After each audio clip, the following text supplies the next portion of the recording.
থেকে একটি আমি আয়াত তেলাওয়াত করেছি। শুরুতে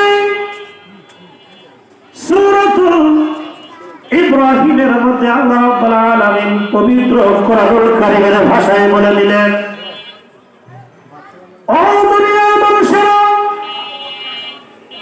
আমার আল্লাহ রাব্বুল আলামিন পবিত্র কোরআনুল কারীমের মধ্যে জানিয়ে দিলেন, لئن شكرتم لأزيدنكم ولئن كفرتم إن عذابي لشديد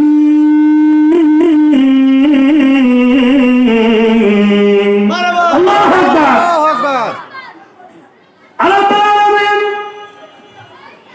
পবিত্র কোরআনুল কারীমে সূরাতুল ইব্রাহিমের মধ্যে আল্লাহ রাব্বুল আলামিন বললেন, আমার যে সমস্ত বান্দারা সুস্থতা থেকে আল্লাহ রাব্বুল আলামিনের গোলামি করবে, আল্লাহ তাআলার দাসত্ব করবে, আল্লাহ তাআলার জিকির আজকার করবে, আল্লাহ তাআলার ইবাদত বন্দেগী করবে, আমার আল্লাহ রাব্বুল আলামিন বলেন, দুনিয়াতে যে সমস্ত বান্দারা আমার শুকরিয়া আদায় করবে, আমি আল্লাহ তাআলা তাদেরকে নিয়ামত বাড়িয়ে দিতেই থাকবো।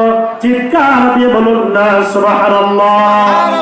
এইজন্য আমার আল্লাহ রাব্বুল আলামিন পবিত্র কোরআনুল কারীমের মধ্যে বলে দিলেন, ও আমার বান্দারা, সুস্থতা অবস্থায় থেকে আল্লাহকে শুকরিয়া আদায় করো, আল্লাহকে ডাকো, আল্লাহকে খুশি করো, আল্লাহর ইবাদত করো, আল্লাহর গোলামি করো, আল্লাহর দাসত্ব করো। আল্লাহ রাব্বুল আলামিনের সমস্ত হুকুমতকে কায়েম করে দিয়ে আল্লাহ তোমার হুকুমতের জিন্দেগিকে কায়েম করেন।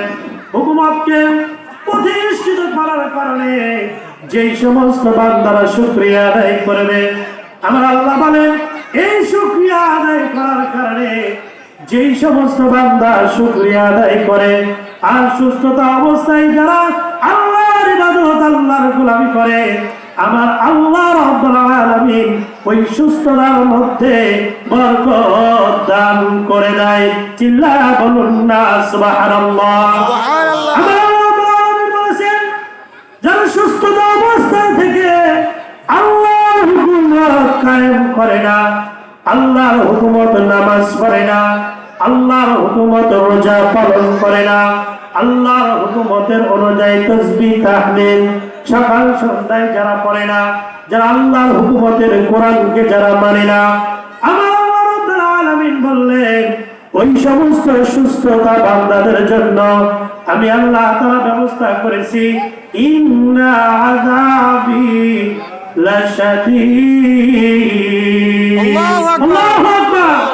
আমার আল্লাহ রাব্বুল আলামিন বললেন, যারা সুস্থতা অবস্থায় থেকে যারা নামাজ পড়বে না, যারা রোজা করবে না, যারা হজ করবে না, যাকাত দিবে না, আল্লাহ তাআলার ইবাদত বন্দেগী করবে না, আমার আল্লাহ তাআলা কোরআনের মধ্যে সূরাতুল ইব্রাহিমের মধ্যে স্পষ্ট ভাবে বলে দিলেন, লা ইন শাকারতুম লা আযীদান্নাকুম ওয়া লা ইন কাফারতুম ইন্না আযাবি লাশাদীদ। আল্লাহু আকবার।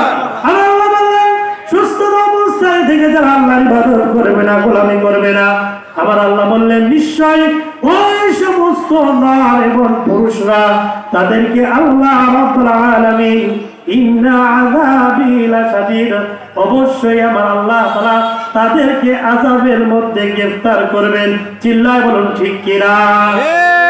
এই জন্য ভাই, সুস্থতা অবস্থায় থেকে আল্লাহর ইবাদত করতে হবে, আল্লাহর গোলামি করতে হবে, আল্লাহর দাসত্ব করতে হবে।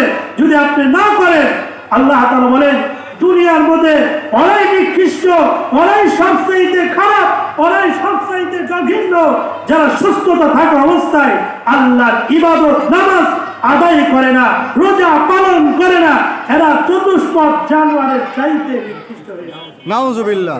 আল্লাহ তাআলা বলতেছেন, নামাজ একটা দিনের খুঁটি, নামাজ একটা দিনের মজবুত মানুষের ঈমানের শক্তি। সেই নামাজ বাদ দিয়ে কিছু মানুষ বলে নামাজ না পড়ি হুজুর, মন আমার ঠিক আছে। বলেন তো এদের মন আর শয়তানের মন এক কিনা? বলেন ঠিক না?